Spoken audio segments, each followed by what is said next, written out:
বন্ধু বান্ধবদের দাওয়াত দিয়ে খাওয়াবেন।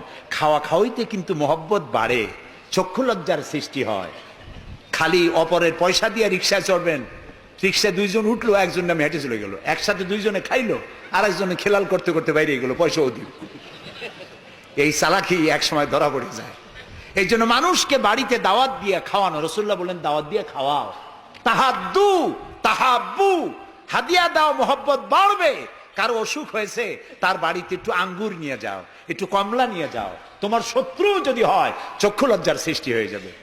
কান্নাহু ওয়ালিয়্যুন হামীম, দেখা যাবে সে চরম দুশমন ছিল, সে তোমার বন্ধু হয়ে গেছে। সুবহানাল্লাহ বলেন না? ওয়াসাল্লু আন-নাসু বিন-নিয়াম। আর 3 নম্বরে, মানুষ যখন ঘুমায় থাকে তখন তুমি নামাজ পড়িও। কোন সময় কোন তো? ও, তাও তো আপনারা জানেন, মধ্যরাতের পরে যখন মানুষেরা ঘুমায় থাকে তখন তুমি নামাজ পড়িও। এই রাত্রে কেন?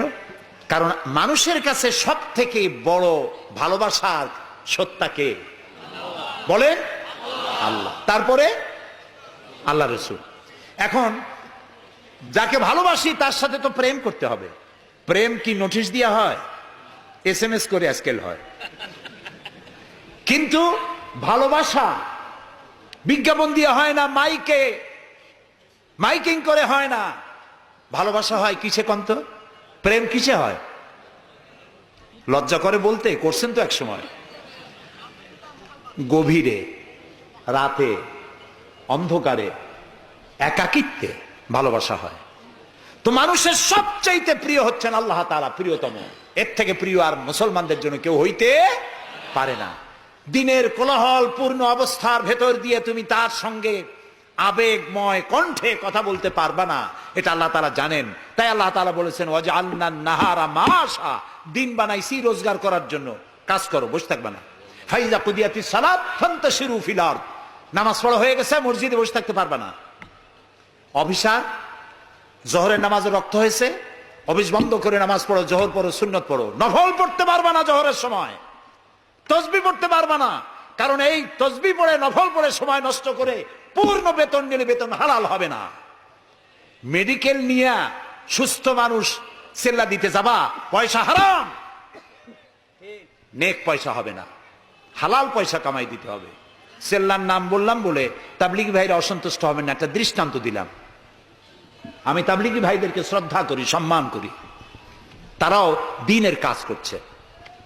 সুতরাং মসজিদের ভেতরে আপনি নামাজ পড়ে আল্লাহ তাআলা বলছেন কি শোনেন? ফরজ, ফাইজা কুদিয়াতিস সালাত ফান্তাশিরু ফিল আরদ, নামাজ পড়া হয়ে গেছে, বেরিয়ে যাও।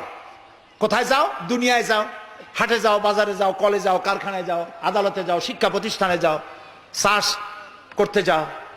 যাইয়া কি করো? আবতাগু মিন ফাদলিল্লাহ, আর আমার রিজিক, আমি যে তোমারে অনুগ্রহ করেছি, রিজিক দিয়েছি, ওই রিজিক তালাশ করে আনো। সুবহানাল্লাহ। প্রিয় ভাই সব, হযরত ওমর রাদিয়াল্লাহু তাআলা আনহু মসজিদের ভিতরে দেখলেন কিছু লোক বসা, জোহরে দেখলেন, আসরে দেখলেন, মাগরিবে দেখলেন, এশায় দেখলেন। পরের দিন ফজরের সময় সেই একই জায়গায় কয়েকটা লোক, একই লোক দেখে জিজ্ঞেস করলেন তোমরা কারা? বলল নাহনু মুতাওয়াক্কিলিন, আমরা আল্লাহর উপরে ভরসা করি এবং আল্লাহর উপরে ভরসা করে এখানে জিকির আজগার করি। খাও কি? কয় যে আমাদের এই জিকির আজগার দেখে পাশের লোকেরা ভাত রাইন্দে আমাকে খাওয়ায়। রাসূলুল্লাহ বললেন তোমরা তো মুতাওয়াক্কিলুন, তোমরা তো অন্যের উপরে নির্ভরশীল, আল্লাহর উপরে তো নির্ভরশীল তোমরা নও। শোনো, আগামীকাল এই জোহরের নামাজের পর যদি তোমাদেরকে এখানে বসা দেখি, ব্যাট মেরে মসজিদ থেকে বের করে দেব। মসজিদে নির্দিষ্ট সময় নামাজ পড়তে আসবে, বাকি সময় কাজ করতে হবে মানুষের জন্য, নিজের জন্য, জনগণের জন্য, রাষ্ট্রের জন্য। এর নাম ইসলাম। এর নাম কি? ইসলাম। বাস্তবমুখী, বৈরাগ্য নয়। আপনি দিন কায়েমের জন্য, আল্লাহর বেশি জিকির আজগার করার জন্য জঙ্গলে যাবেন, লা রাহবানিয়াতা ফিল ইসলাম, ইসলামে বৈরাগ্যবাদকে সমর্থন করে না। কথা বুঝে আসছে? সুতরাং আপনি রাত্রি বেলায়, দিনের কোলাহলপূর্ণ সময়, আপনি আল্লাহর সাথে প্রেম করতে সময় পাচ্ছেন না। আল্লাহ তাআলা বলছেন ওয়াজআলনাল